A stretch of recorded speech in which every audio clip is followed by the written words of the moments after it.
நியூயார்க்கை சேர்ந்த ஒரு பெண்மணி அவங்க அங்க இருந்த ஹாஸ்பிட்டல்ல டாக்டரா வேலை பார்த்துட்டு இருந்தாங்க. அவங்களுக்கு கேன்சர் வியாதி முத்துன நிலைமையில இருந்தது. நாட்களை எண்ணிக்கிட்டு இருந்தாங்க. அவங்க ஒரு ரமண பக்தை. அதனால சாகிறதுக்குள்ள ஒரு தடவையாவது திருவண்ணாமலைக்கு போய் ரமணாசிரமத்துல தங்கணும்னு உறுதியோட வந்தாங்க. யாரோ சொன்னதன் பேர்ல பகவான் யோகிராம் சரத்குமாருடைய தரிசனத்துக்காக போனாங்க. பகவான் போய் பிடிச்சுக்கிட்டே இருந்தாரு. இவங்களை பக்கத்துல கூப்பிட்டு ஒரு ஆப்பிள் பழத்தை கொடுத்து இதை கண்டிப்பா சாப்பிடணும்னு சொன்னாரு. நம்பிக்கை இல்லாம தான் அந்த பெண்மணி அதை சாப்பிட்டாங்க. திரும்ப ஊருக்கு போய் ஸ்கேன் எடுத்து பார்த்தாங்க. கேன்சர் இருந்ததுக்கான அறிகுறி கூட இல்ல.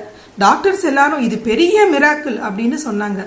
அந்த பெண்மணிக்கு இது பகவான் யோகிராம் சரத்குமாருடைய கருணை அப்படிங்கிறது நல்லாவே தெரிஞ்சது. ரொம்ப வருஷங்களா நல்ல ஆரோக்கியத்தோட சந்தோஷமா இருக்காங்க. பகவானை பார்த்து நன்றி சொல்லணும்னு ரொம்பவே ஆவலோட அவங்க திருவண்ணாமலைக்கு வந்தாங்க. அவங்கள வரவழைச்சு தரிசனம் கொடுத்தார் எல்லா வைத்தியர்களுக்கும் மேலான நம் வைத்தீஸ்வரர்.